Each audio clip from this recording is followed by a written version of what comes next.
This is Motorsport Radio. 1, 2, 3. Join the conversation.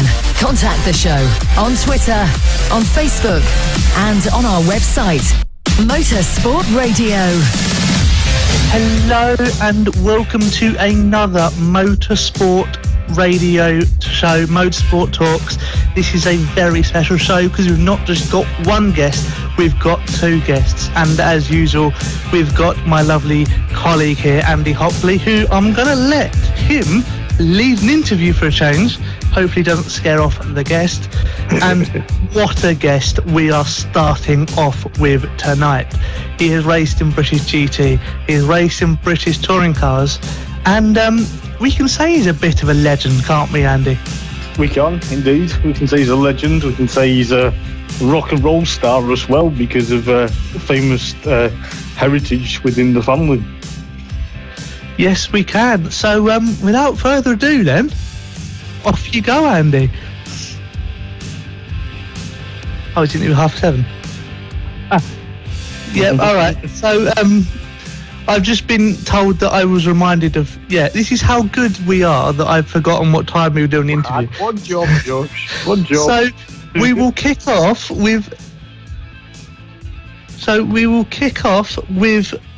the British Drift Championship, which kicks off once more at Teesside coming up this weekend. Now, for those of you that don't know, British Drift Championship is a championship that's been running for a long while, where these drivers have effectively got to throw their car as sideways as possible, create as much smoke as possible while driving as fast as possible around pretty much tight go-kart circuits. Sounds like fun. It really is. I mean, I was watching it last year. They've got an amazing footage of live stream. It's incredible. You know, they've got drone footage, everything. It's great. And it's kicking off this season at Teesside on the 18th of March, right, which is Teesside Autodrome. Then they go to the Driftland Arena in Scotland on July the 5th. Big gap between the two. Then they go to Teesside on August the 5th, Three Sisters on the 9th of September, and then they finish for an incredible round at Buxton Raceway, where they will drift at night around the inside of Buxton Raceway because it's all dirt. And I went to see drifting last year at Brands Hatch, and it was incredible. The vehicles, the sounds that they make is just insane because it's not an eco racing series, is it, Andy? No, it's not, and it's something I'm not really into. But I suppose if you like shoot up by Aston Martins, Nissan Skylines, as you were telling me before, Josh, it is going to be something incredible. Maybe I might get into it. Obviously, I'll just drift sensibly on the PlayStation or the Xbox, not like these hoons that go around tight go-kart tracks. Yeah, and as you were saying, it is modified cars. I mean, they've got nearly 80 people taking part this year in the championship in two classes, Pro 1 and Pro 2. Pro 1 is where you see the serious stars. Stars like Phil Morrison, who has won the championship 3 times. He's returning in his 7.4-litre Chevy V8 Toyota Sprinter, which if you know about drifting and Japanese cars, Gran Turismo even, you know what an A86 Sprinter is. It's just like the car that you get at Gran Turismo. You then get Ollie Elmore in his Nissan Skyline. It's an R33 Skyline with a 720 horsepower tuned version of the Skyline engine. So you know it will sound incredible. The liveries on these cars are truly insane. But the biggest one by far is the person who everyone tends to know about, not because they know of him as drifting, but because of Goodwood. Steve Bagsy Baggioni has taken part at Goodwood for 4 or 5 seasons now, and he is the guy that turns up in that Monster Energy Nissan GTR and genuinely goes sideways the whole time up Goodwood Hill. He is taking part this season in a 600 horsepower PS13 Nissan which is quite an old car, but it's quite a nice car. And you know he is going to be a serious threat for the championship. But a big standout for me is Sultan Al-Qasimi, who has come over from the Middle East in a twin-turbo version of the Aston Martin V8 Vantage. Now, the reason why you should watch the live stream, if there's no other reason, is for a Aston Martin V8 Vantage drift car. Okay? Aston Martin V8 Vantage drift car. This sounds incredible. This will be insane. It is the only drift car that I know of as an Aston Martin. Why you would think an Aston Martin is a drift car, I do not know. But this is a series that, as I said, I don't know anything about, that I've literally just tuned into last year, and I was hooked straight away. Tickets are nice and cheap as well. And because they're at these little go-kart tracks, and not the whole thing, you can see it all. Well, see it all with the smoke and the tyre fumes and all this. I would say C is a very light, very light thing, but it's great. I mean, as I said, I was at Brands Hatch at Tuna Fest South, and they were doing drifting there, and it is just insane the angles they get on their cars. I mean, Andy, of the drivers taking part, which of those are you looking at going, really? Well, see, there's a few in there. It's like you say, obviously, Baggioni or Bugsy, he is an absolute insane, like we've discussed. And that Monster Energy Skyline, that obviously the one he drifted up Goodwood, I've got a poster of it in my man cave.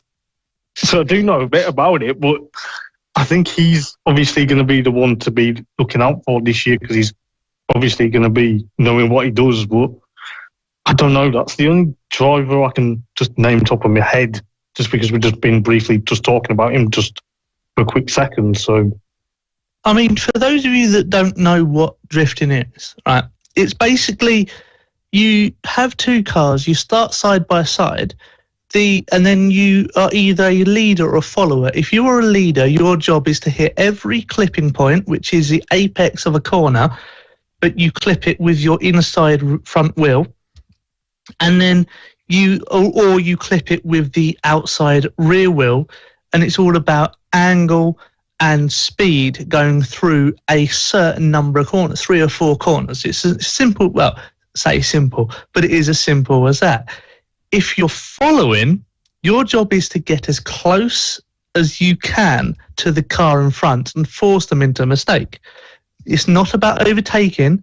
Your job is to just follow. Some say following is easier because you don't have to set the pace. You can go at the leader's pace. But others say it's a lot harder because of the smoke screen. You can't see the clipping points and all of this. And they drift inches apart from each other on these tight corners. And you basically get points out of 100 from judges. These judges are independent. And what the judges will be looking for is, as I said, speed, style, accuracy, everything. It's just like, it's like art. It's like dancing on ice, but with cars, and it's not on ice. It's an incredible series, and you just have to watch it to see really what I'm talking about, because it's one of those really hard to explain sports. But the reason I'm bringing it up, as I said, because it's starting this next weekend, and I thought, well, we are a motorsport radio show. We need to talk about more about motorsports, and British Drift Championship is a motorsport that I feel hasn't got much exposure outside of the drift community. So I thought, well, let's bring it on the show and let's talk about it and let's promote it, make people think about going. I mean, I'm looking through the driver list for the Pro 2, which is the amateur class. There's a couple of BMW 3 Series Estates, 3 Series Compacts, and RX-8.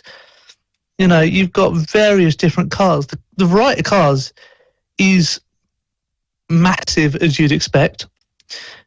A lot of people have kept with the Japanese theme because that's where drifting started. Drifting is always based in Japan, where people go and drift up the mountain roads outside Tokyo every night.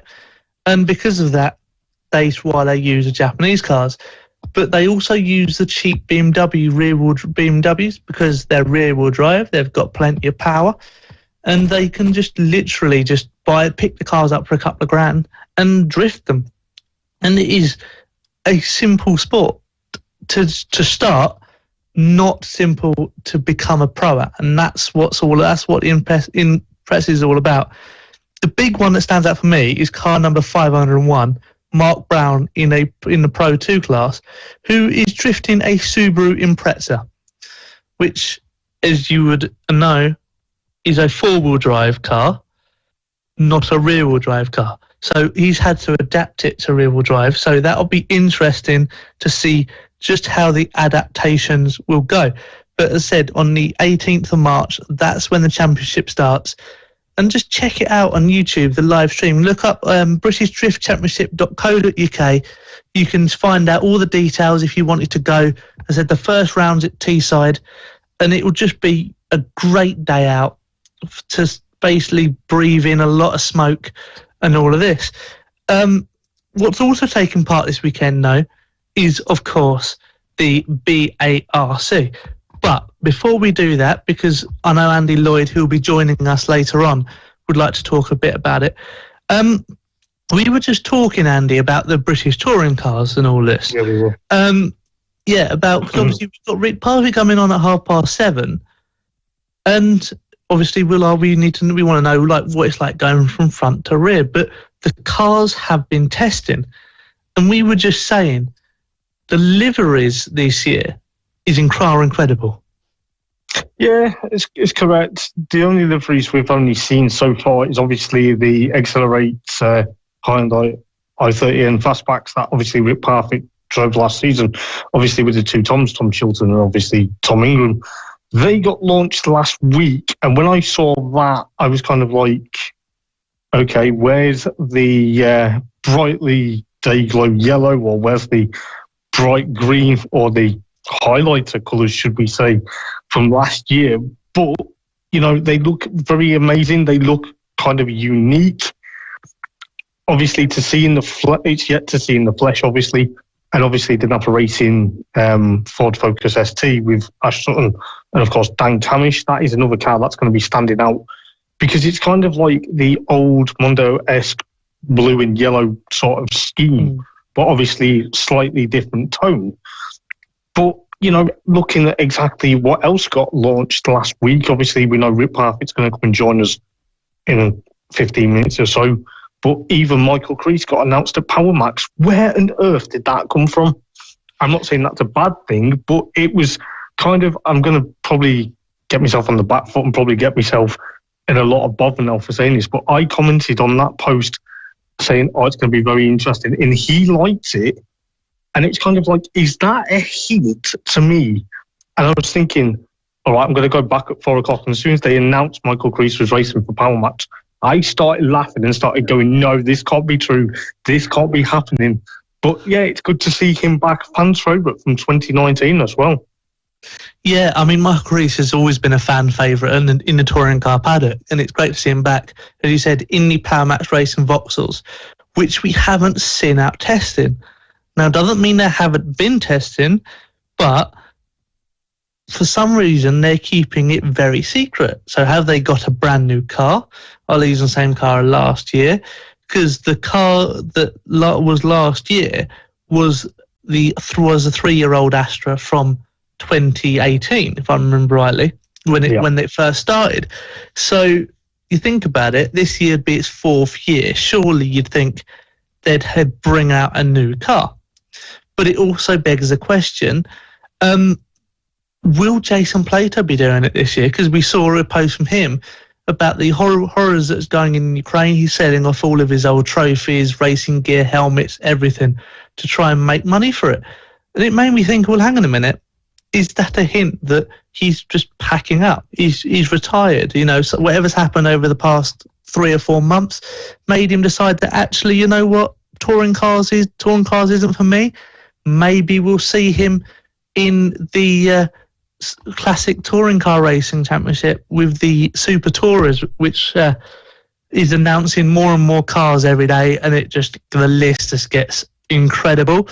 But let us know what you think, of course, on this incredible show. We said just 14 minutes now, and then we'll have the first guest, which is Rick Parfitt Jr. coming on. But, of course, Facebook, YouTube, share, like, subscribe, do everything you can. Get us out there, because the more people get us out there, the more people that will come on the show and brave our dangerous questions, as it were. Dangerous questions. What questions were you thinking, Josh? Come on. But going to that Super Touring class, it does look like it's going to be a hell of a field, because Turkington has already committed to a full season along with the Btcc. They don't clash either. So you could do a touring car one week, go to Alton Park and watch the Super Tour another week. Perfect. I think that is a perfect way to get away from your wife every week. Just disappear to some touring car legendary club motors. I mean, Colin Kirk is going to be racing in his MG ZS. That if you think all the way back to 2002, correct me if I'm wrong, Andy, 2002 MG ZS? 2002, 2003, 2004, then 2006, because he didn't race it in 2005 because he was a Vauxhall Works driver, so yeah. Yeah, and I believe it's going to be an X-Power livery as well. That's what I've been told. So it'll be the MG X-Power livery ZS. Turkington going to be driving that. So you can imagine already, nice V6, if it's still got the V6 in there. I don't know whether it'll be the V6 or the 2 litre. I think it probably will be the V6 if he's got it. If he has got the, because they were adapted to the 2 litre, weren't they? In 2003, they were. Was it 2003? 2004, I think they went without the V6. Yeah. So it'd be interesting to see that. I mean, we've already got Tom Clelland's red Vauxhall Vectra taking part. We've got Anthony Reid's white Nissan Primera taking part, and there are rumours that he is going to be racing, which, wow, you know. And how old is he these days? And about 100, so it'll be good. You know? But yeah, there's, I believe there's an Audi taking part. Now, we're not sure which Audi, but there have been pictures floating around of Yvan Muller's Audi that he raced in the 1997 Spanish Touring Car Championship that's going to be doing it. So that will be an interesting one. That won't be the four-wheel drive. That will be the two-wheel drive, 2-litre powered motor. There's a Volvo taking part again. We're waiting to see. They're keeping it very well hidden, which I like, because you've got all these cars, all these rumours going around. You've got no idea. You just know that literally first race, you grid, you're like, wow, you know. Mm-hmm. I mean, there's been no mention of BMWs for some reason. I presume because everyone's focused on the super touring bit rather than the S2000. But what has been confirmed is there'll be a Vauxhall Cavalier, a Vauxhall Vectra from the Super Touring, and a Vauxhall Vectra from the S2000.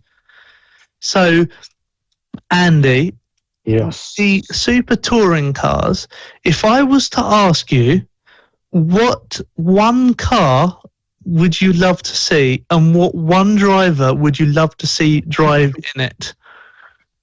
Oh, well, see, this is the thing. You're asking a killer question. I'm going to obviously give you this now. I'm going to say the Volvo S40 and get, obviously, 98 British Touring Car Champion Ricard Vidal back behind the wheel of that. That car screams at you. You can almost feel it in your chest before you see it. And I remember seeing it in 99, covering my ears like this, obviously without my headphones, but because I hated the noise of the Super Touring back then when I first started going. But I want to see that and actually go and listen to that instead of turning my headset up full whack on YouTube and almost blow my ears off to death. So, yeah, Yeah, you see, for me, I want to see Tim Harvey in his BMW 3 Series from 1993. You know, that 1992, that grey livery with would be, I'd love to see that, but I think the chances of that happening is very rare. Yeah, I don't think you're going to, are you? But there's a lot of cars out there. There's obviously the Peugeot 406, the gold and green SL Ultron from 97. Oh, yeah.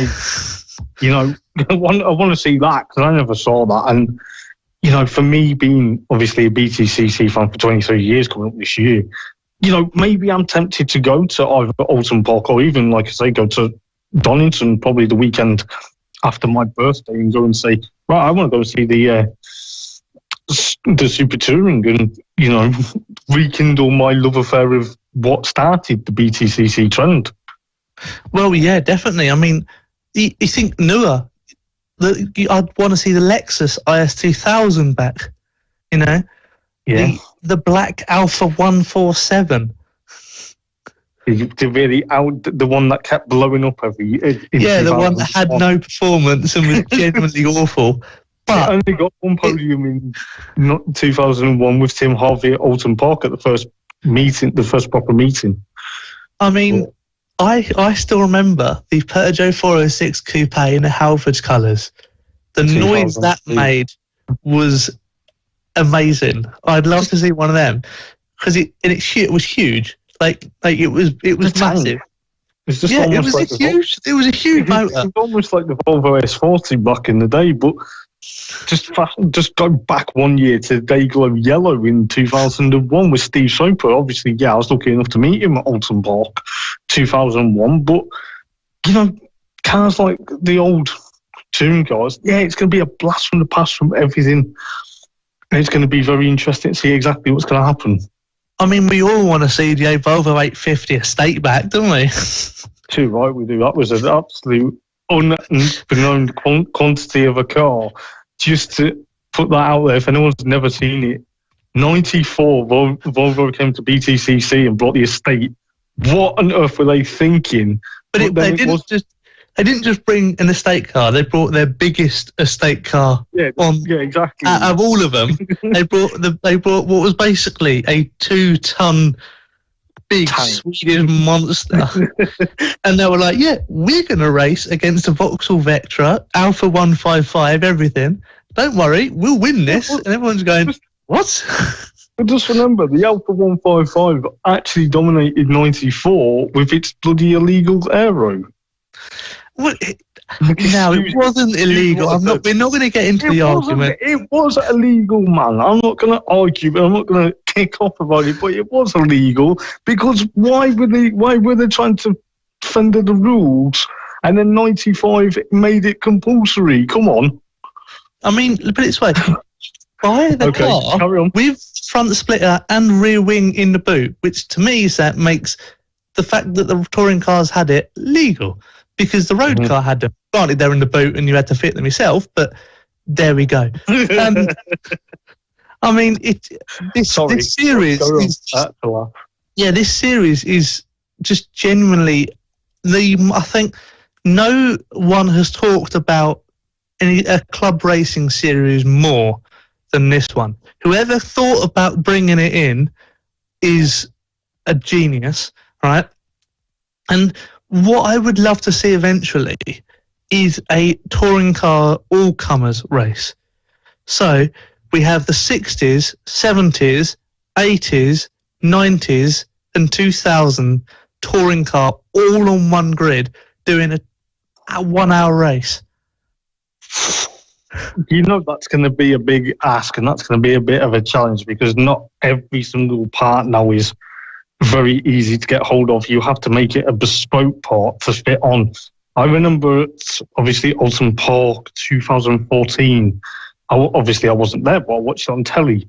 I've seen it on YouTube. something broke on John Clon's Vectra. He had no spare parts. We had to go. His son had to go to Motorbase and go, can you weld this up for us? And then obviously make it to work because it broke. So you're not going to get loads of parts. But I mean, you say that Goodwood hold a Jerry Marshall trophy with Capri's minis, so you get a few of them. I suppose in a way you are correct, but shove a few Anglias in there, shove a few Morris Minors in there, shove a few big Chevy Camaros and that in there, plus this Super Touring, just because it'll be interesting to see how quick those Camaros are compared to those Super Tourings, because the Camaros are incredibly quick, along with the Rover Vitesses from the Group A era. Mm-hmm. With the Super Touring, it'll be interesting to see how much slower they are, because the Group A's were fast. Yeah. You shove a Sierra RS500 in there, I reckon that could throw it around with the big, the more recent touring cars for pace. We shall see. Because, the Sierras were more powerful, lighter, but they didn't have the driving aids, but they were more powerful and lighter. So that's what I'd love to see. We never know if it will happen or not. That would just be an incredible race. That would be one of those you're just thinking, heaven. I'm in heaven now. Yeah. 40 cars, all touring cars, perfect. But what I'd love to see as well is, even though it probably will never happen, is Seat represented again. Yeah. So I thought Seat, they did really well under Racing Silverline with Jason Plato, but they came in. I thought they came in the wrong era. If you think about it, they came just after the Vauxhall dominance, when Vauxhall was still dominating with the Vectra, and then they struggled. They were dominant in Europe because Europe didn't have the Vauxhall. Yes. And you think about it, I think maybe was it the wrong era for them to come in? Well, not the wrong era, wrong years when they came in, maybe, but. They obviously I'll leave that discussion for another day. Well, exactly. Yeah, and talking of touring cars, obviously this year, Team Hard have obviously got hundreds of vehicles, and now more than ever, Andy, I'll let you hand over now the reins. Take the reins, take control, and we can discuss with the legend that is Rick Parfitt Jr. Hi, chaps. Can you hear me okay? Yes, we can. Awesome. Great. Right, good evening, Rick. How are you? I'm good. I had a bit of a hectic day today, but all good. All good, man. Awesome. Yeah, so obviously, welcome to Motorsport Radio. Thanks. And I do apologise if I really sound a bit nervous as well, because I'm a bit starstruck, because as I was saying before, been following the British touring cars for 23 years this year. And and you never thought you'd see a 47-year-old rock singer in it. Funny enough, no, until last year, and it was really an interesting maiden season for you last season. Yeah, it was tough. It was really tough. As I said before, it was just so much to relearn. Going from rear-wheel drive and downforce and ABS and traction control and lots of horsepower and big grip to virtually, in comparison, no grip. Front-wheel drive, shifting, rubbing, standing starts, circuits I hadn't driven before. I felt like I was starting again. And at the beginning, I really questioned why I was doing it.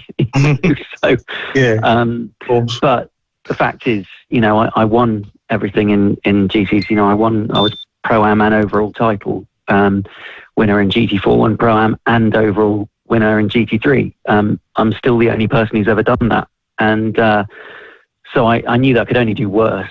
And so the idea was potentially to go into Europe, but I just didn't have the time. And then, of course, COVID hit. I say COVID hit, also my illness hit really badly. And so I had to have, as people now know, I had a massive operation in January 2020 to take most of my gut out. And I didn't know whether I'd be able to ever get back into a race car or even onto a stage or anything. And so I thought, if I'm going to get better now, let's go big. Let's go big or go home. So yeah, I took the plunge and, scraped, borrowed, begged, and got a budget together and got into a car. And it was a good year for learning. My pace at the end was on a par with all the people. But the thing is, because everyone's running within tenths, it doesn't matter whether you're going faster than someone who's in 6th, you're still in 23rd, so it's all static. And that's the problem.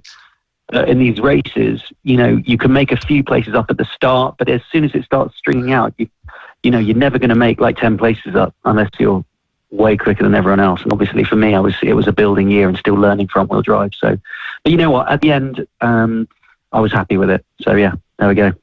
It's pretty decent, especially with obviously, like you say, you've gone from obviously rear wheel drive to obviously the front wheel drive. What's the transition going to be like going back from obviously front to rear this season? Yeah, obviously, yeah. It's going to be a bit of a different challenge, isn't it? But yeah, obviously, for me being a fan, I'd rather hear it from the driver, not me just speculating what I know from being a fan. So tell us about that. No, I mean, it's going to be very different again, because even though it's rear wheel drive, which is more familiar to me, I've got a lot to learn. Also, it means that I've got to relearn the circuits, how to drive a rear wheel drive now around those circuits. I was just getting the hang of it with front wheel drive. But, the car's a decent car, as we know. Ash did all right in it. And I'll be in what was Borderley's car. And but it's well engineered. The team are really excited about having me on board, and I'm really feeding off their enthusiasm at the moment. It's really good, and we're all quite excited. And for me, listen, my aim is never to win races. You've got to remember, I'm 47. I'm a bronze graded driver, which means I'm an amateur. I'm up against some of the best drivers in the world who've been doing this for years. And let me tell you, after last year, I know there are a lot of little tricks that these guys know, right? From just the little nudge, the little push here, the little nudge there on that specific corner, the way to pull the car around. Those things, right, take years to learn. And all the little trick books, they keep pulling them all out. And so I learned a couple. But I've always said, this is the other thing, I've never really rocked per se. I've driven aggressively, but I've never, the idea of getting into someone's rear bumper has never been a thing for me. I've always said that the way I drive is I will force a mistake and then I will capitalize on that mistake. And that's by bullying, showing, getting yourself into, sticking your nose in, trying to put stuff whereby you force an error. That's always been the way I drove. And I didn't change the way I think about that all through the season. And you know what? There are a couple of occasions where someone bashed me out of the way, and I went, and I'm not going to, there are several people actually over the season. And, each time I went and took them back cleanly and just sort of went, look, that's how you overtake kids, And, so, and I will always maintain that I will always drive fair and clean. Maybe I need to be a bit more aggressive, to be honest. But, it was a learning year. So, I had to just sort of do the best I could. Cool. I'm going to hand you over to my co-presenter, Josh, who has a couple of questions to ask you. Go for it, Josh. Yeah. Hi, Rick. Hey, mate. One of the things I've always been wanting to ask you, obviously, you took your debut to touring cars last year. How daunting was it to line up alongside the legends like Ash Sutton, Gordon, Shedden, and all of those in what is basically a car that you'd barely driven? Yeah. I mean, I think you could answer your own question there. It was just absolutely bonkers, just rolling out with seeing my name on the side of a car, and I'm on the same. You've got to remember, people don't realise this. I worked for years before, luckily, the band took off. I worked for years for Haymarket. I used to sell adverts in Autosport magazine. So, I was selling ads to people in because I loved this industry, but I couldn't get into it. I didn't have the money to get into it, and I raced karts for years. And this is all contrary to what people think. I never, the whole dad funding stuff did not happen. But people make quick assumptions and think it did. It really didn't. I was lucky. I got spotted, and I was a factory driver for a company called Btcc for 7 years. I won Le Mans 24 hour, I won the Dubai 24 hour, I won the British Thundercar Championships. I won loads of stuff, but I never got into had the money to get into cars. So everything was a bit of a dream. And so the fact that I'd got all the way through, I remember getting into GT5 thinking, this is amazing. I can't believe I'm doing this. And then I got into GT4 and then I won it. And I was like, blimey. And I remember taking my family around. Actually, Gordon was in a Ferrari and I knew him those days. And I said, can I come have a look at your GT3? And I took my family into the pit box and I said, look, this is a GT3 car. I will never, ever drive one of these, And then I ended up racing the most expensive one there is, thankfully, because Team Parker believed in me. And we delivered Bentley's only domestic GT title, So then what else can I do? What else can I prove that, you can start late with only a modicum of talent and with a debilitating illness. And there I was rolling out on the Btcc grid, something that I've watched since I was a kid. I know you guys were discussing that, I remember watching Mansell in '93 coming back and doing Daunting, which was nuts, wasn't it? I remember the Volvos and, I loved the Super Tourer era, the Mondeos and the Peugeots, the green and gold Peugeots. They just looked so great. And now I'm part of it. That is amazing. And you know what? Whilst most people go, yeah, I'm here to win races and stuff like that, I'm realistic. I don't think I'll ever win a race, barring everyone taking themselves out and me just going, yay, woohoo. But, the fact is, all I've ever said is improvement. And last year I showed that I improved, my pace improved drastically every single time out. And I outqualified, Jack, I think it was 4 or 5 times over the season, and he's done a year and is a young charger. So I would say that that's pretty solid.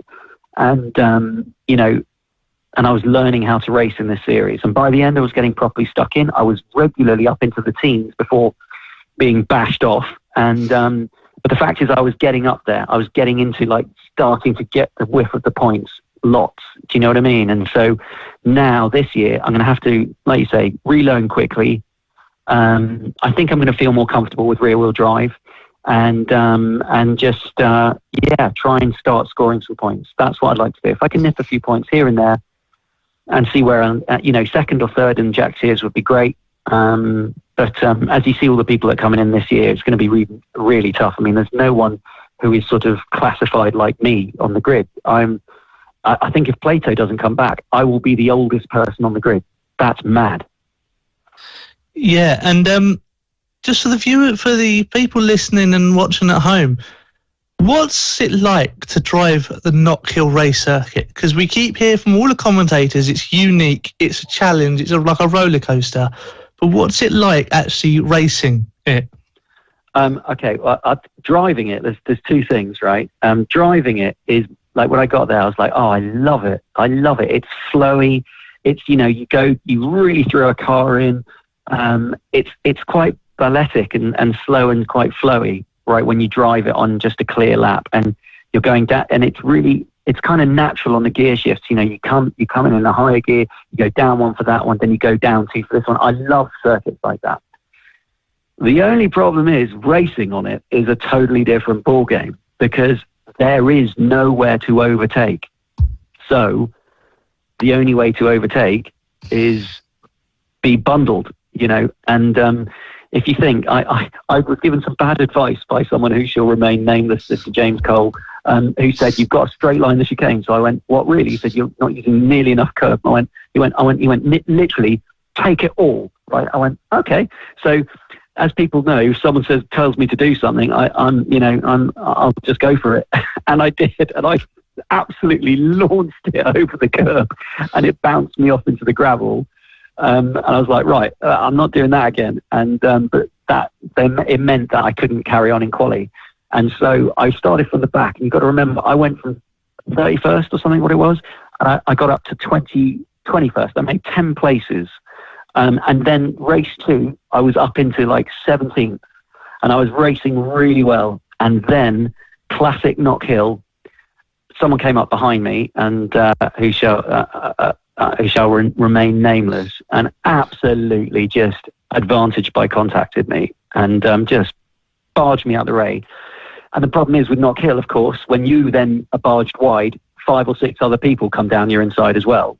So I went from knocking on the door of points because of this certain driver to being dropped down, and then someone else came through and bashed me off as well. And you know what? Before you know it, one little incident drops you a million places. And I was like, how am I down here?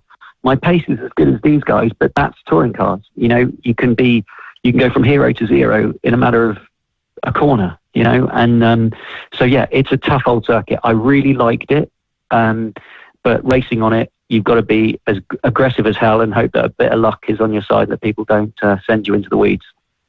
And what would you say was your favourite circuit to race on last year? Oh, interesting. Probably Daunting, actually, weirdly enough. It's my local circuit, and I was showing really good pace all weekend, you know, which was, my pace totally belied where we should have been. You know, this is the crazy thing.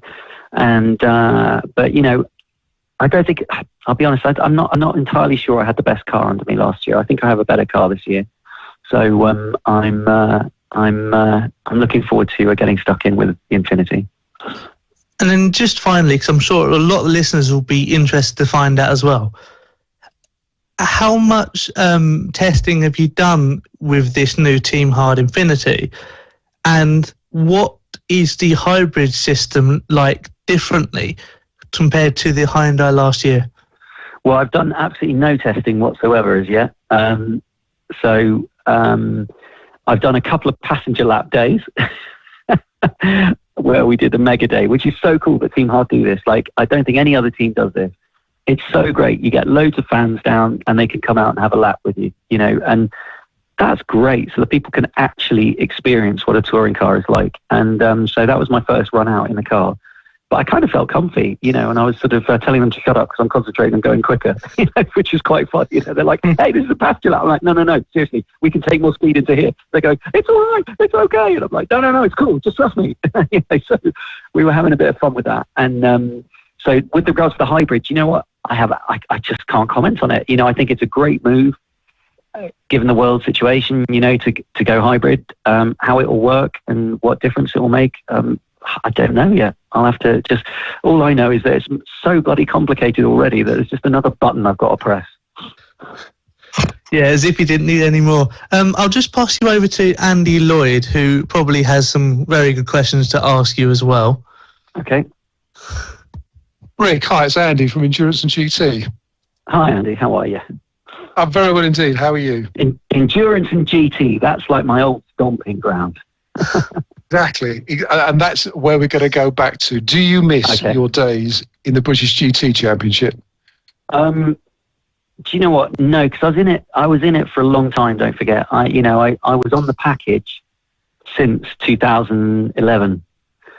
So I nearly did like 8 years on the package. No, 9 years, didn't I? Yeah, 9 years on the package. Christ. So to me, it was getting a little bit like Groundhog Day. Do you know what I mean? And so no, I don't really miss it, to be honest with you. And I watched it. I feel like I think this year it's going to return to its full strength. I don't think last year showcased British GT as it should be. You know, it wasn't as full a grid as it should be. You know, and I thought it was getting all a little bit too shunty for those cars as well, to be honest. But you know, hey, it is what it is. But you know, there were several deals to go and race in Europe in GTs on the table for me this year as well. Because fantastic. You know, I'm a bronze graded driver. There are not many who are quick. You know, so there was a few good slots available. But with my schedule with the band this year, which is just going nuts. Already touring car was a massive push, and at the end of the day, it's such a great spectacle, touring cars, and I was welcomed so much by the fans and stuff. I thought, you know, I need to give this another go. Your final season in British GT was back in the Bentley, was it not? Yeah. And that was slightly frustrating for you, as I can recall. It was massively. It wasn't giving you what you expected it. Yeah. No, the team was new to the car, and they really struggled with it. Both Seb and I struggled. And also, I mean, it's the age-old thing, and I know we keep saying this, but the balance of performance that year, once we won at round one, the balance of performance was so against us. I mean, at Donington, I remember putting my foot down and just watching everyone drive away and just going, guys, we are absolutely mullered. And, when Seb and I, Seb, obviously, factory driver, makes it go as quick as he can and can only qualify second last. And yet me as an AM, I'm less than 0.3 off Seb, when most AMs are 1.5 seconds off. And I can only qualify 11th as well. That tells you that we had no power whatsoever. Sure. And so we were hampered by that all season. We've just had nothing in a straight line, and just down to the regs, is how it was. And it was good to see last year with Kelvin and Martin in it that they adjusted that, because you could see in a straight line it was a rocket ship. But still, in comparison to, if you think, if you look against the Lambos and stuff like that, it just around British twisty circuits, it was a tough car to make win.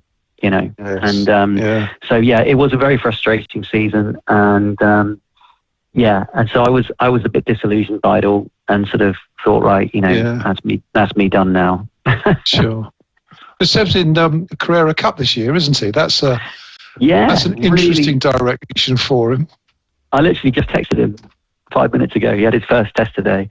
I'm so pleased because Seb, you got to remember, we were working together. I see him as like my little brother in a way, and so we were trying to help each other. He was making me quicker, and at the same time I was trying to help him focus on achieving his goals. And and I was so happy when he got a factory drive, and then of course COVID hit, and I was just so gutted. I'm absolutely gutted that that his career just got to the point that he's been working so hard to. But you know what? He's a quick lad, and I think Carrera Cup is a great move. And of course, he's with the team that I love, which is Team Parker. Stuart and all the boys it's just family. And I even popped in there 2 days ago just to go and have a cup of tea, because that team is like a second family to me. So I'm so pleased that he's back with them. I think he's going to go really well.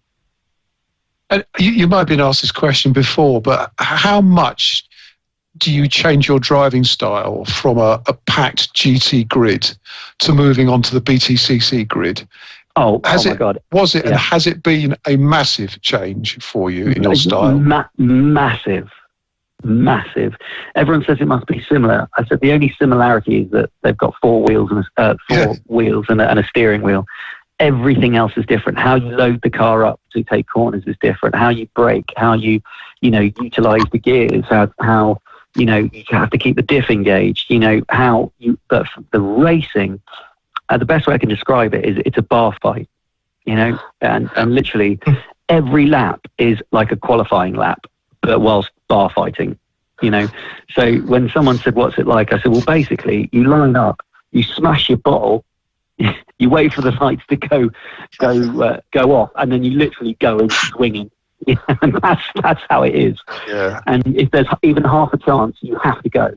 And that's where in GT, which is for me was a bit difficult, because half a chance isn't a chance, right? Whereas half a chance is more than enough here, you would steer clear of the curbs massively in the GT car because they were so stiff in the downforce. And as soon as air gets under the car, you lose grip.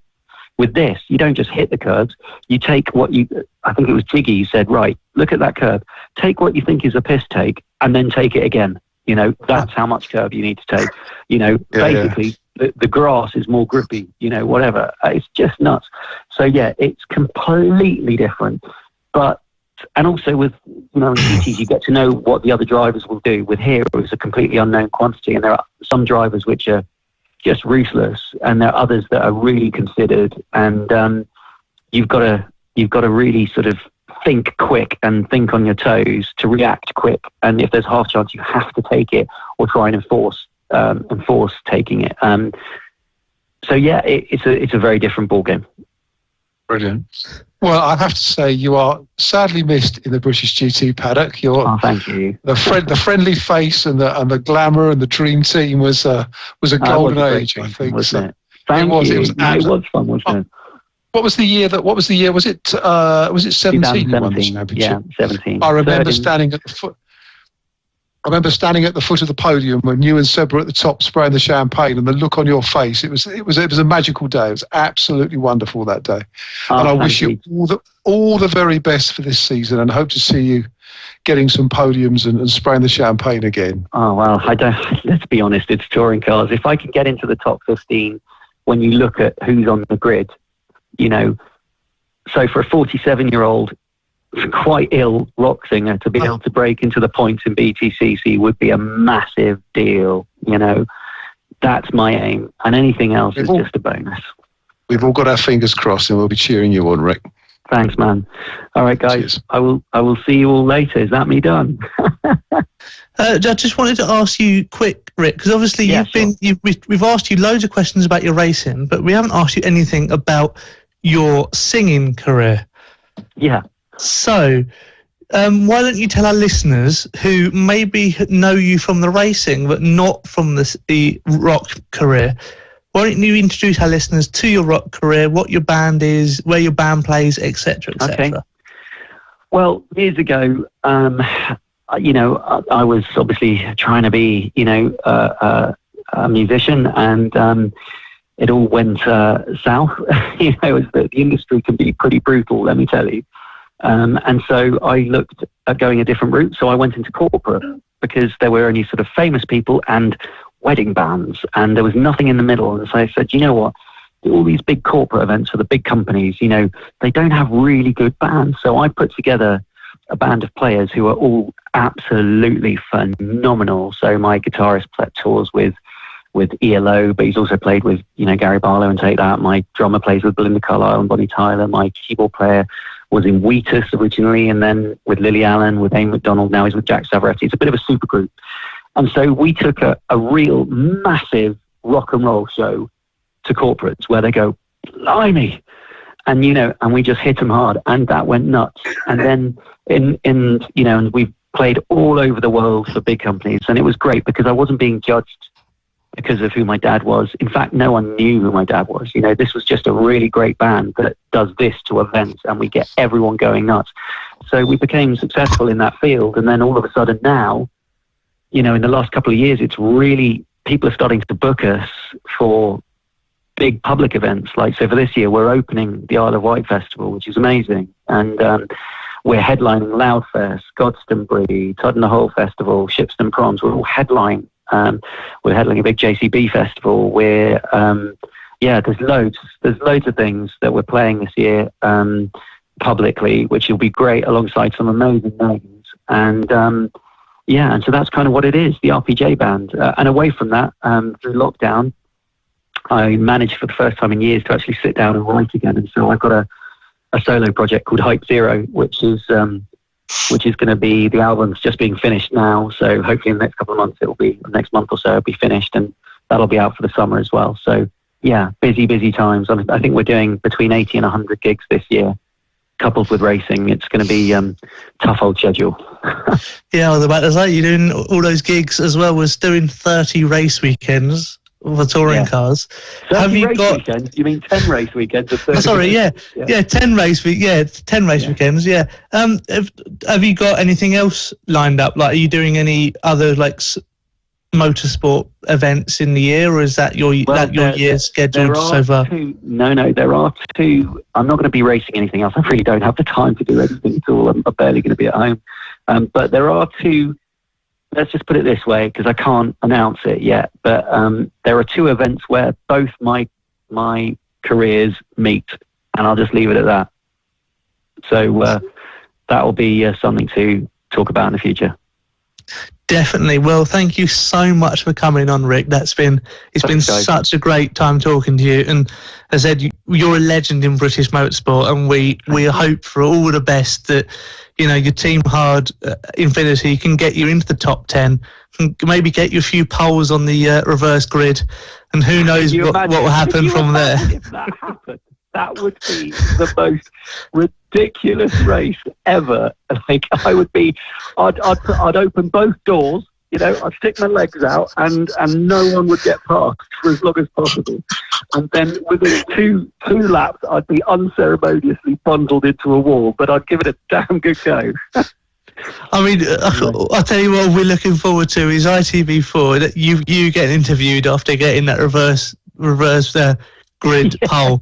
It'd just be incredible to listen to your interview. And all the best to the British touring cars. We'll be cheering for you. I'm sure the supporters at home will all be cheering for you.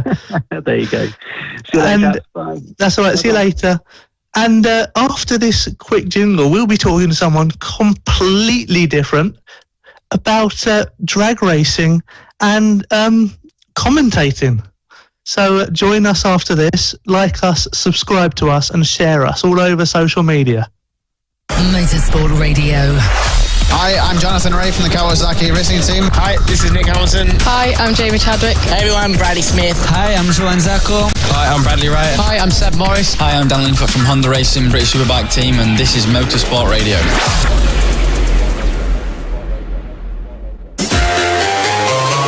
Hi, this is Nick Hamilton, and this is Motorsport Radio.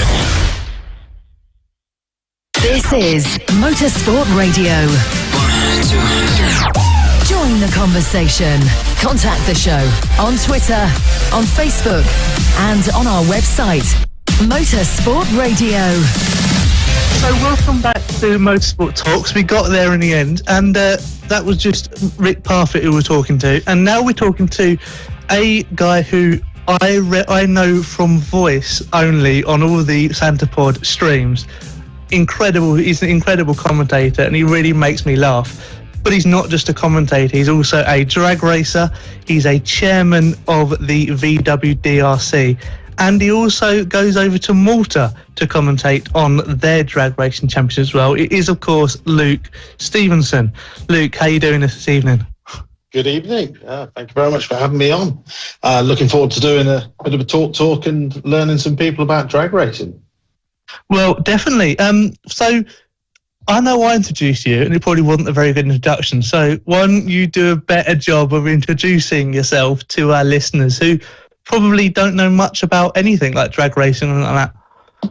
Yeah, kind of as you said, a lot of people now tune in, well, let's be honest, every Saturday and every Sunday to Santapod Raceway's Facebook page and their YouTube channel, which when we have the big events on, most Sundays we have a lifestyle event, and when we have the big races at Santapod Raceway, you'll either hear myself generally most weekends, but then we'll have Colin and Daryl. So like you said, a lot of people do spend every weekend listening to my voice. And then every once in a while, they're like, oh, damn, that's you. I didn't recognise you. I just know your voice. Yeah, that's the same thing with me. I said, it's your voice. It's the Far Show, USC, which I've loved going. I've gone to a few times.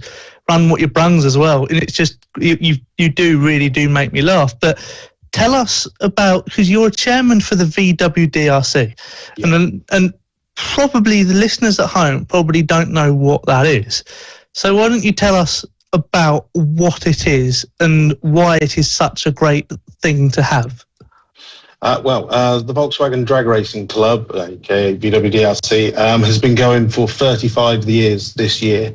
As far as I know, it's the longest running single marquee racing drag club in the world. So really, really proud. This is my 10th year of being chairman of the club, and since I took over, we managed to get numbers up from when I first started. We had entries as low as 5 or 6 cars turning up to a race meeting, whereas this year we're hitting peak numbers of we've got over 200 members, and some race weekends we're hitting 35 cars in one class, and then another 30 cars in the sportsman class as well. So it's getting really, really busy, and I think kind of the pandemic, I know it's been terrible, but for motorsport wise, I think it's really helped, because I'm seeing new racers, I'm seeing old racers and our present racers, and I think 2022 is going to be an absolute bumper of a year.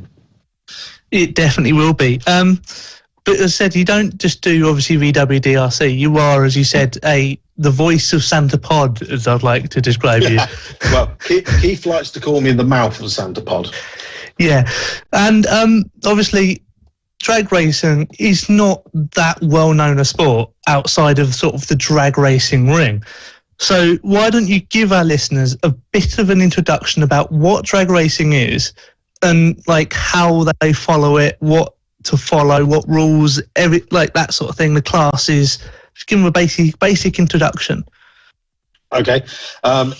Quite simply, it's an acceleration competition between two vehicles over a quarter of a mile. Now, I don't want to confuse it a little bit and start throwing in 8th mile and 1,000 foot, which some of the other classes do. But for the majority of all racing across our classes, or if you turn up to a public run with your brung day, it is a quarter mile that you're looking at. You look at the Christmas tree, doesn't matter who's against you. Essentially, you're technically racing yourself for a time, but obviously it's always good if you beat the person in the other lane. Yeah, and obviously, you know, because you've got, as you just mentioned there, with the sports, VW Sportsman and all of those. Tell us a bit about not just the classes in VWDRC, but the classes in general. Because I know some of the classes, people at home could literally just join tonight and compete all year round. Yeah. I mean, from our club perspective, there is VW Sportsman, which is you could turn up in your daily driver car.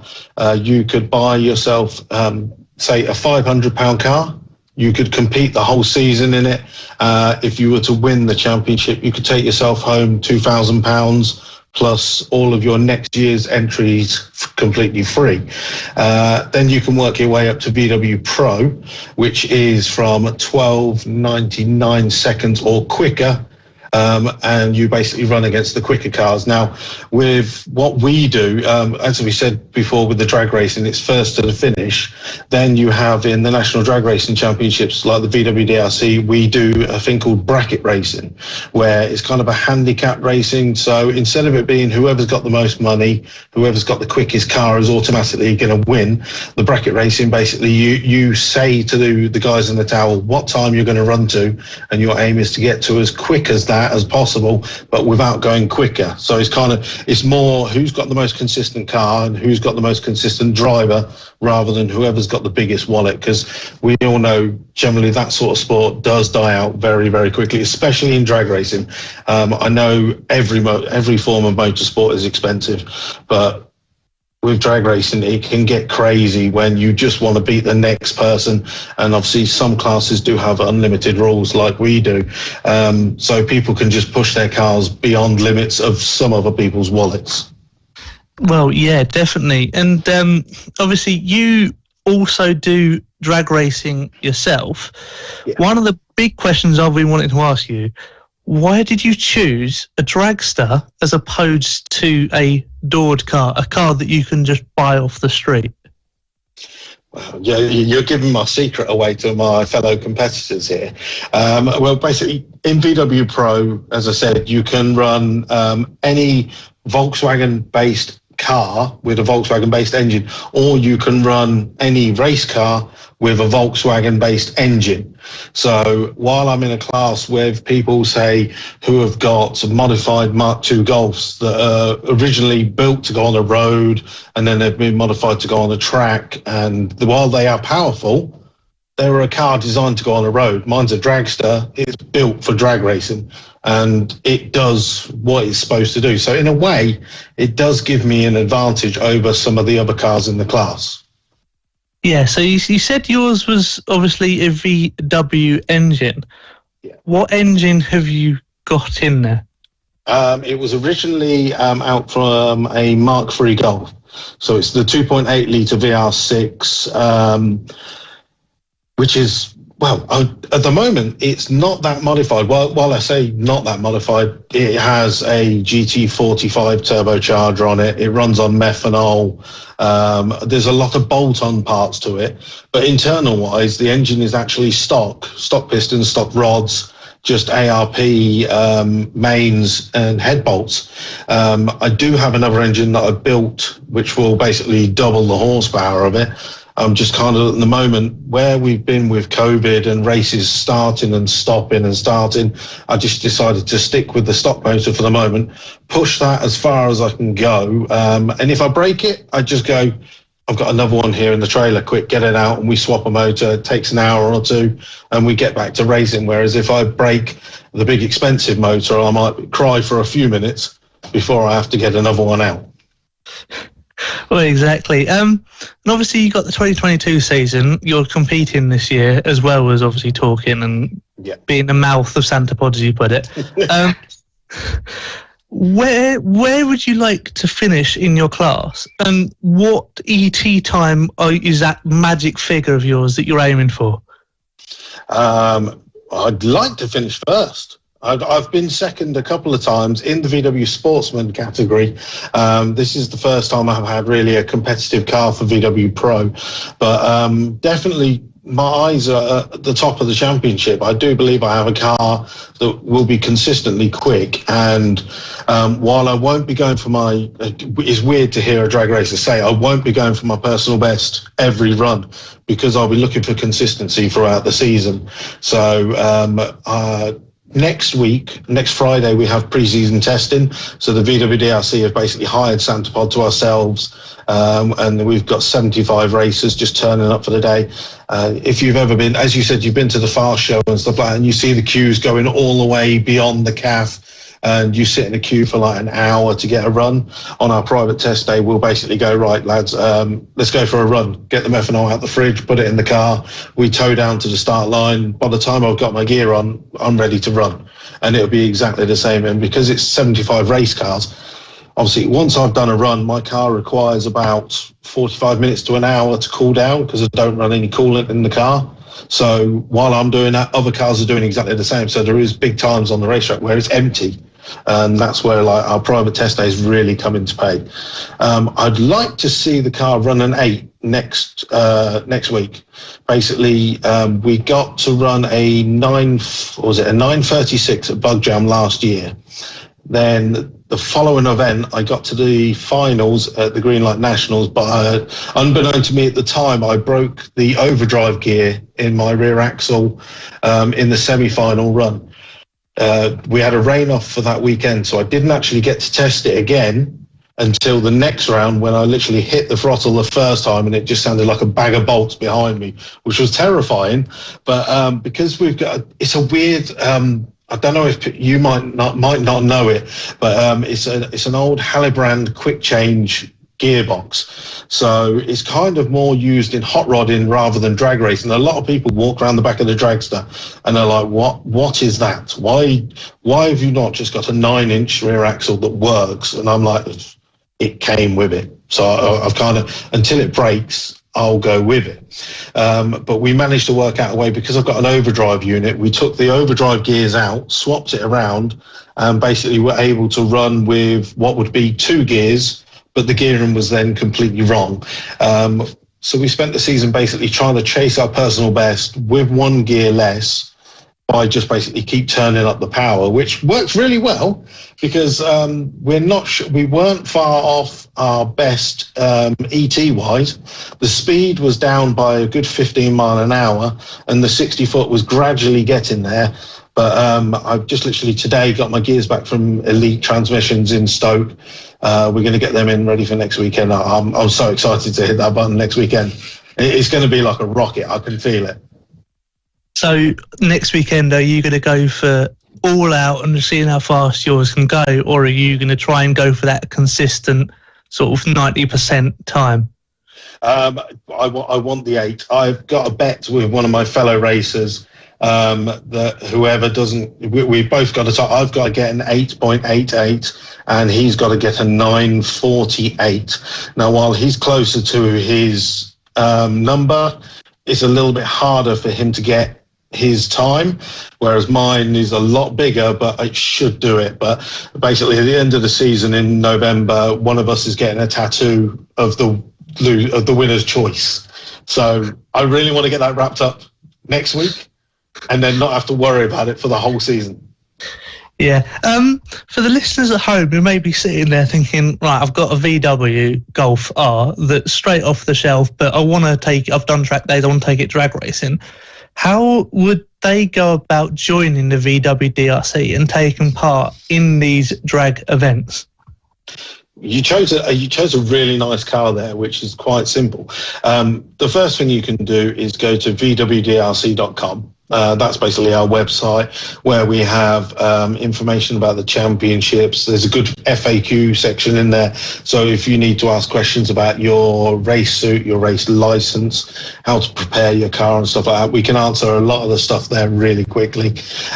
You can join the club for just £30. That gets you, obviously, within the club, your race numbers. It gets you in the forums. And also we've got a really good magazine coming out this year.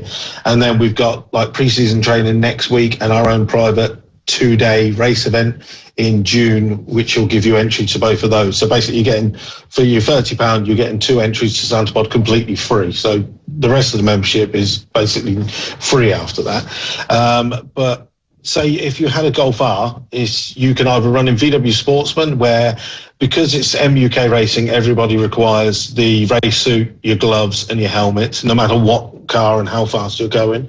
But with a Golf R, you could go into VW Pro because they are capable of going down into the 12s. But because it's a newer car, you can actually run without a roll cage down to 10 seconds, which is very fast for a stock car. So if you had a Golf R, you can either have the choice of I'll run it in standard mode into the 13s, or you can put it in sport mode and run 12s. The idea being that if you wanted to go into the pro class, you get more prize money because obviously in that class, the cars are generally faster, you spend more money, so you get more prize money here. And you also do heads up competitions in the pro as well, don't you? Throughout the year. Yeah, so basically, 2 years, I can't remember now, I think it was 2019, just before COVID, we started a heads-up class. Basically what it was is we have a number of members within the club that just wanted to do heads-up racing. We all, as a club, it's always been bracket racing. Now, 10 years ago, I think it was, there was a bit of a split within the championship.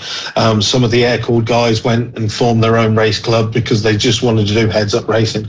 Now, unfortunately, their numbers have kind of dwindled away.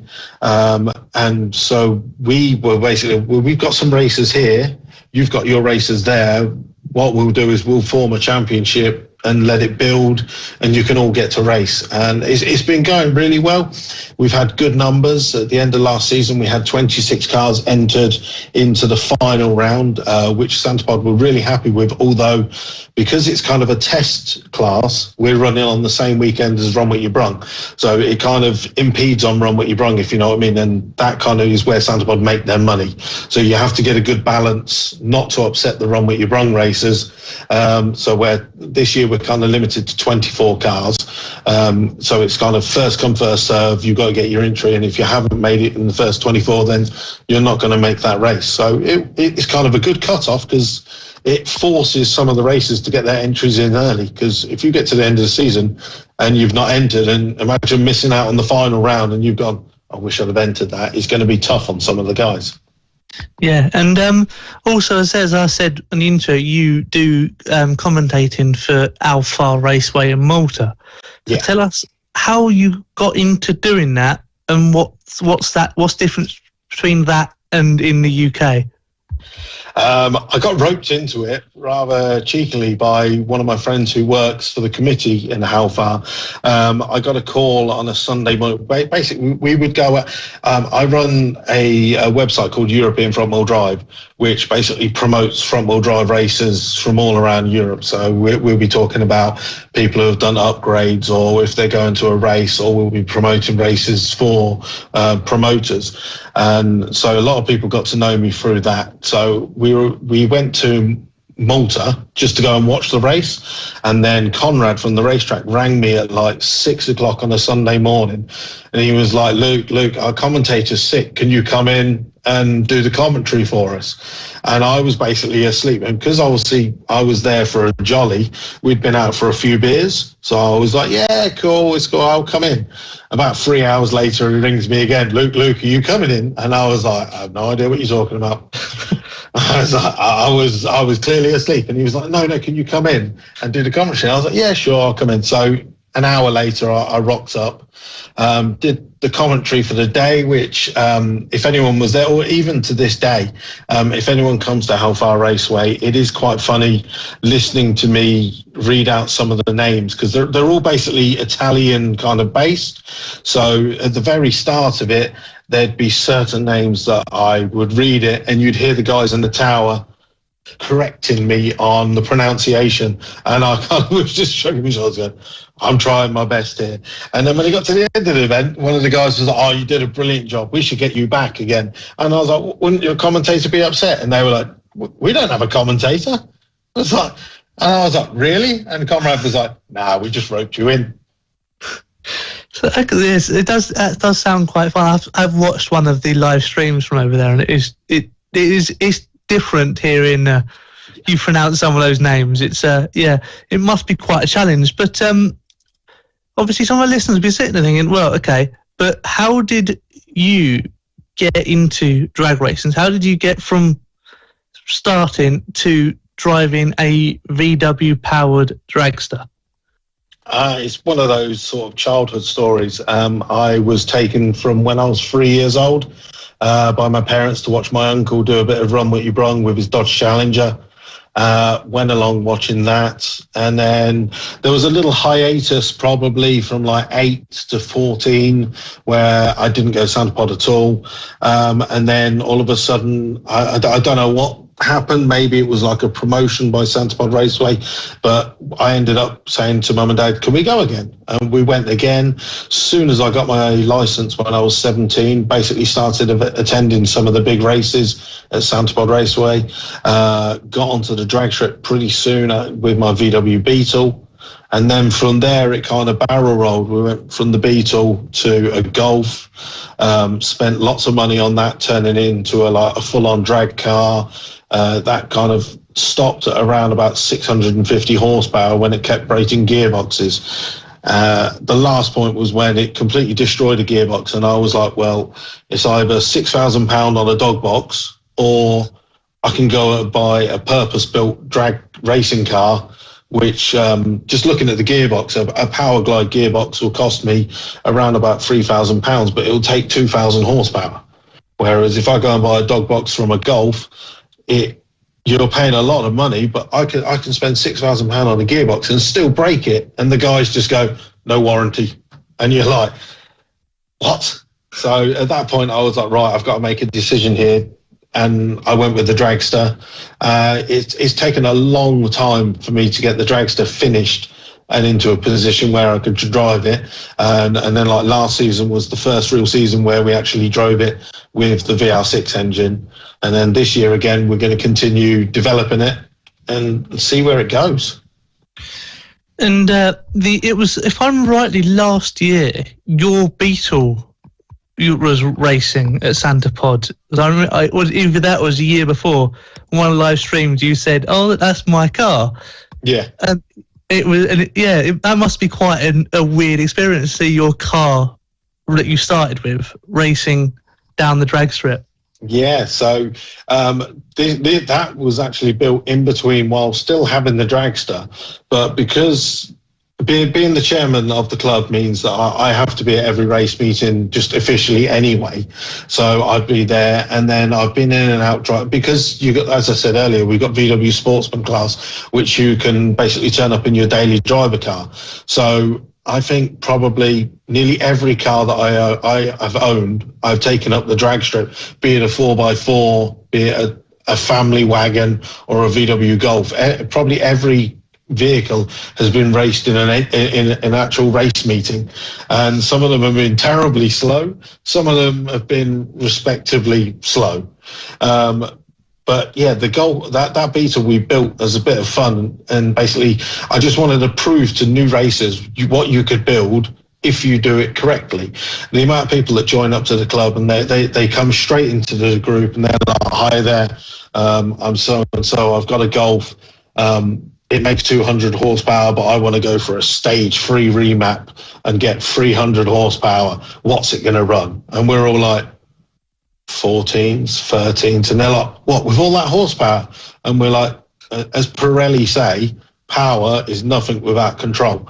The whole point of drag racing is about getting what power you've got and getting it down on the drag strip, rather than just having all the power.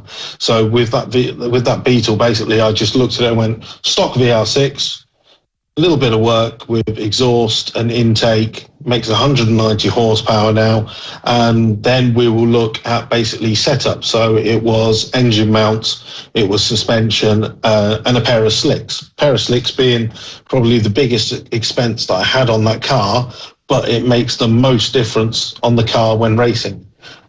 We managed to get that down into the 12s. The idea was just to make a 13-second, really quick sportsman car, but it ended up being a low 12-second car.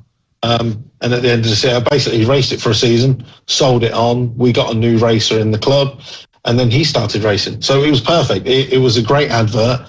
It got sold on, and now it's got someone else racing.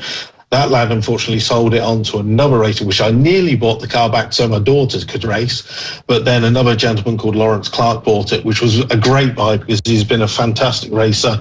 He took home Rookie of the Year last year as well.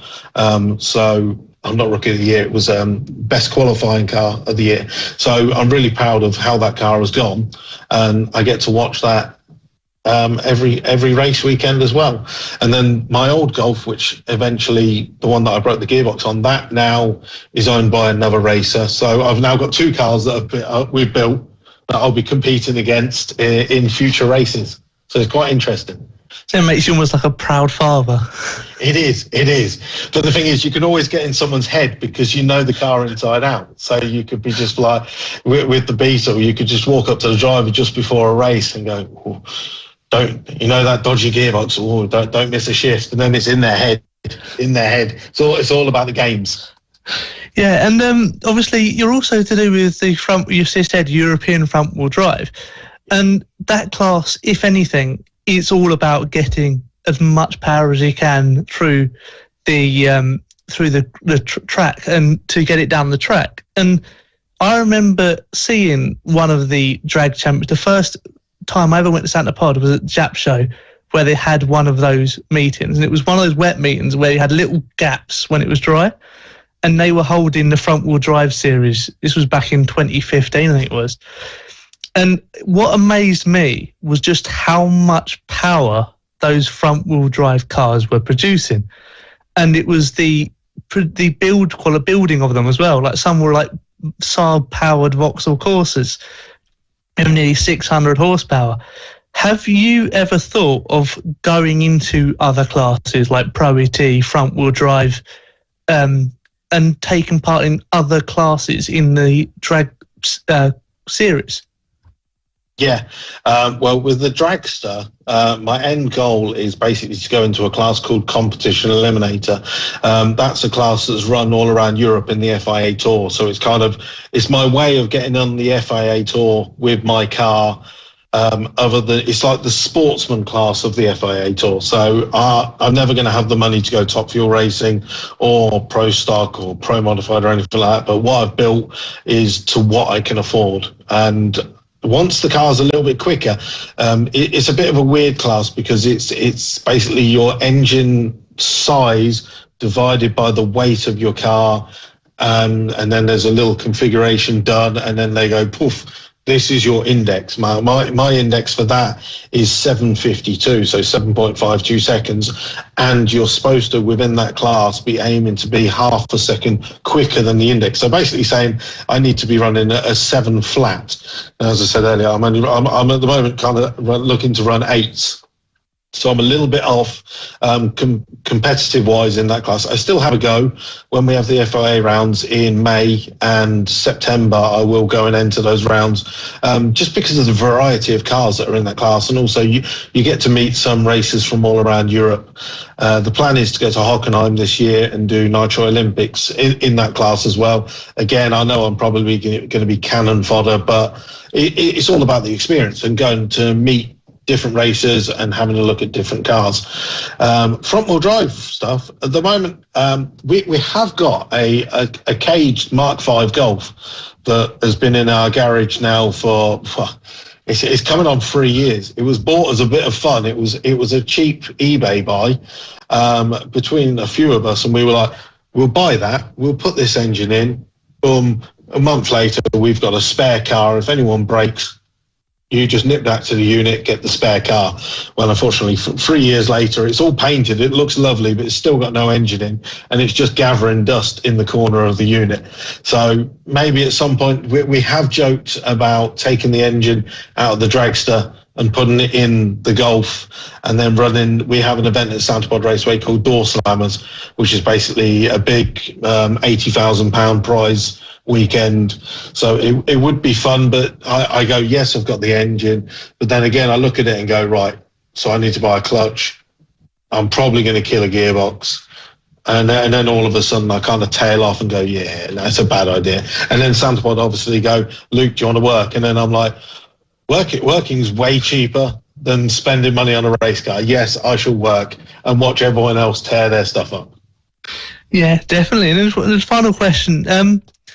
How expensive would you say drag racing is? Like, as you said, you can spend, however much you want to spend. But if you want a competitive car, like, what would you say is a good budget to have? If someone wants to go out and get a competitive car to take part in, say, like Pro ET, for example, in one of the big classes, what would you say is a good budget?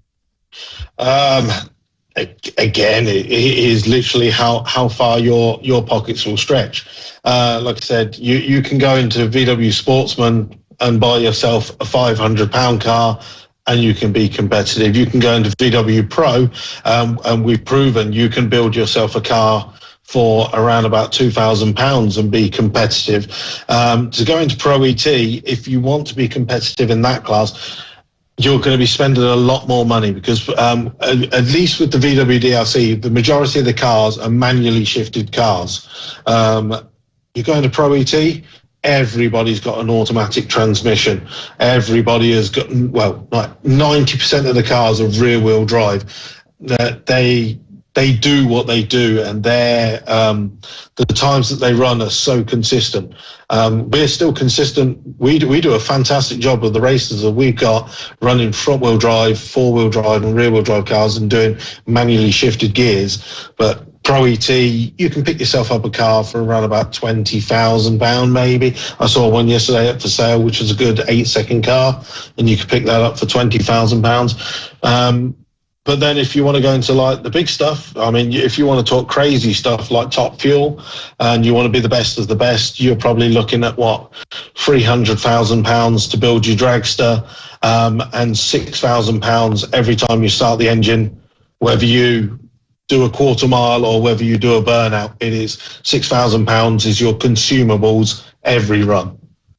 And then obviously, I don't know about every other form of motorsport, but drag racing, we're all just crazy people who love work but hate money, and we'll burn it as quick as we can.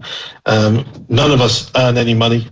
None of us, we win a bit of money, but the money we win probably pays what I will give the crew in food and the fuel for the weekend. And the same goes for the Top Fuel racers who are spending £30,000 a weekend to go racing.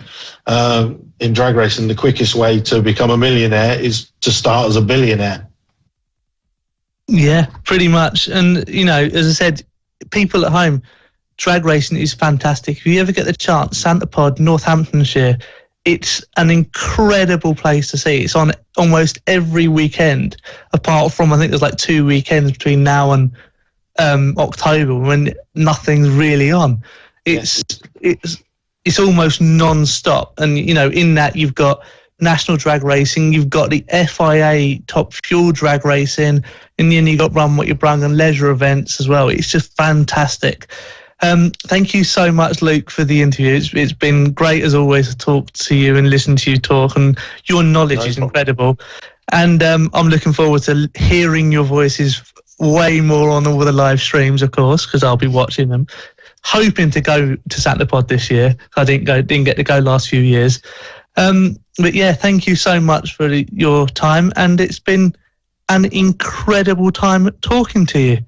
No problem. But yeah, we will move on, and we will go on to discuss the BARC at Silverstone this weekend, which is fantastic, to want of a better way of putting it. And I'll start off with Andy Lloyd. The BARC, they're debuting their new British Endurance Championship. So what can we expect? Well, the Britcar British Endurance Championship has grown from strength to strength over the last few seasons.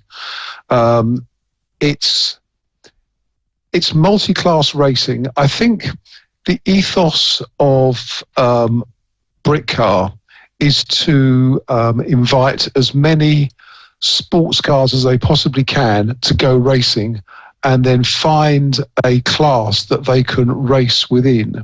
So you haven't got necessarily strict homologated GT3 cars or homologated GT4 cars, but you've got classes within which GT3 cars and cars of a similar performance can race within.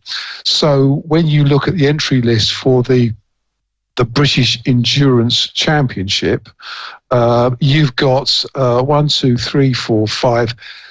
different classes racing over a 3-hour race.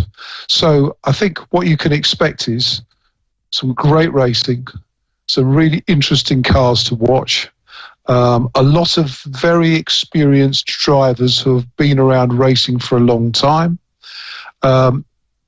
And the bonus, of course, is that BARC are streaming this all live on their YouTube channel. The coverage will be excellent, and the racing will be superb. So I think it's a really good, fun championship to watch this weekend and follow over the forthcoming weekends of the British Endurance Championship. Yeah, I mean, Andy Lloyd, tell us about the Venture Motorsports Vulcan, because when I saw this on the interest list, I had to blink about 3 or 4 times to see if I was dreaming, because they are genuinely bringing an Aston Martin Vulcan to race in the series. And when it first came out in, I think it was 2013, Aston said that it wasn't homologated to any series.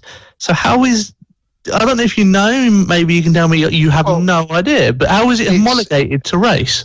Well, the thing is, it's not homologated as such. It's not a homologated GT3 car, but this is where Britcar and the British Endurance Championship want to encourage cars and drivers to participate.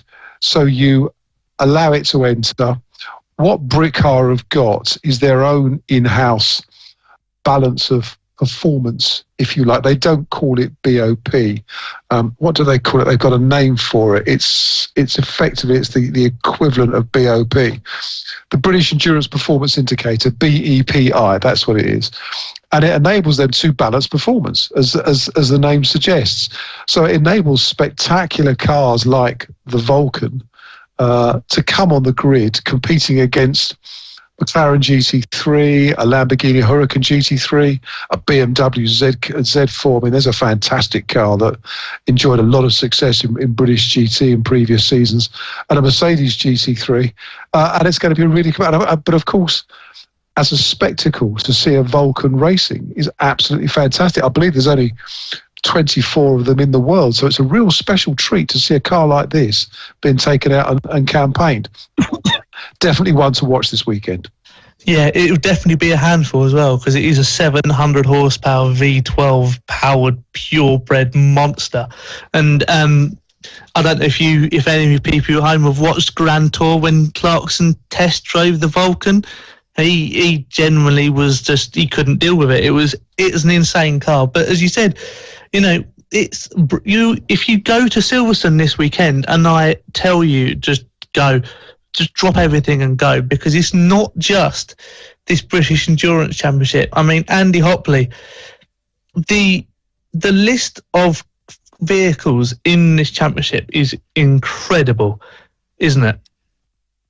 Oh, it is. It's a range from obviously GT3 cars, GT4 cars, TCR cars even. It's completely crazy to think TCR cars that essentially, and I hate to say this, and I'm probably going to get a lot of stick by people that like TCR, but it's a downgraded version of British touring cars. But then again, it's more affordable. But that's what I mean. People are going to look at me now and say, "You're a Btcc fanatic. What's wrong with TCR?" But that's just my opinion, and we're allowed to have opinion. Well, that's it. I mean, Max Coates is back racing. Obviously, we know him from the Renault Clio Cup and various other championships. He's back this season in a Opel Astra TCR, which is brand new. So it is going to be an incredible series. I mean, Andy Lloyd, there's also the Britcar Trophy, which is not the Britcar, which is now the British Endurance Championship. So explain a bit about that if you can. Well, the trophy was really introduced to encourage owners and drivers of cars that they don't really want to commit to a whole weekend away. A lot of these cars are owned by business people who have got busy lives during the week and then family commitments at the weekend, but they still want to go racing. So they introduced the Britcar Trophy because effectively it takes place over the course of one day, which is the Sunday. So you've got qualifying for 20 minutes at 9 o'clock. You've then got race 1 at 11:25 and race 2 at 2:30, and they're 50-minute races. So it really is kind of like Fast and Furious, but I mean, there's a packed grid on this. Again, we've got 5 classes racing. Class 1, you've got cars like the Ginetta G55, BMW M3, Peugeot 308. Class 2, you've got Porsche Boxsters, VW Golf Cup cars, Peugeot RCZs, and so on. So you've got a really big grid over a relatively short race. So really it's just to encourage those drivers to come out and say, look, you haven't got to commit yourself the whole weekend. These are not endurance races, which really do demand a degree of fitness, possibly, that some of the drivers, I don't know. I've never driven in those sorts of races, but from the little karting that I've done, I know how tiring racing can be. So it really is to encourage that, and it's been remarkably successful. I mean, there's a big grid at Silverstone this weekend to complement the equally packed grid for the British Endurance Championship. So that's been a real success for Britcar. Yeah, it has. And as you said, you've got 2 massively varietous grids of cars. So obviously the sounds are just going to be incredible, as well as the racing, which, you're going to have traffic, which is going to be a major issue, because it goes back to the British Endurance Championship. You've got an Aston Martin Vulcan, even if it's valence and performance limited to a GT3, that you're still looking at a GT3 car lapping 10, 15, 20 seconds faster than a TCR car. So you're going to come into lap traffic a lot, and it's going to be lapped traffic where they are themselves lapping other classes. So over those 3 hours, it's going to be hectic. It's going to be very demanding, certainly, but that's one of the joys and the interests of multi-class racing, that you have to deal with those situations. Many of the drivers racing in this series some of them do, but probably many of them don't have aspirations to go on and race at Le Mans. But they want that sense of a long endurance race, a teammate, a driver change, traffic, having to think about strategy and having to work like as they are, a really professional race team to get the results. And I think it's a championship that, had I got the budget, it's a championship I would love to race in personally myself. Me too. I mean, it's £16 each. For any listeners wanting to go, it's £16 per day. So the Saturday, mainly the British Endurance Championship and Praga Cup qualifying. The Sundays are obviously the races, even though you do have at the start the Britcar Trophy and Snetterton Saloons qualifying, as well as some more Praga Cup qualifying. But you've got 2 days of racing from not just the British Endurance racing, but you've got the Praga Cup and the Superkart racing as well for £16 a day or £30 for the weekend. Now, Andy, this is a great cheap weekend out to what is basically the home of British motorsport. Well, absolutely. I mean, Silverstone is one of the greatest circuits in the world. This is racing on the Grand Prix circuit. If the weather is kind, there are plenty of spaces to walk around the circuit and watch from. I would imagine that they're going to be using the national pits, so the chance to go down and hopefully go and have a look and have a look around the paddock. So yeah, absolutely. I mean, for £30 for a full weekend's racing, that's excellent value. Yeah, I mean, Andy Hopley. Obviously, as I said, we've got the Aston Martin Vulcan taking part in the British Endurance Championship, but we've also got the debut of these new Praga R1 race cars in the Praga Cup. So if you want to introduce a young child into motor racing, this weekend looks truly fantastic to start the season off.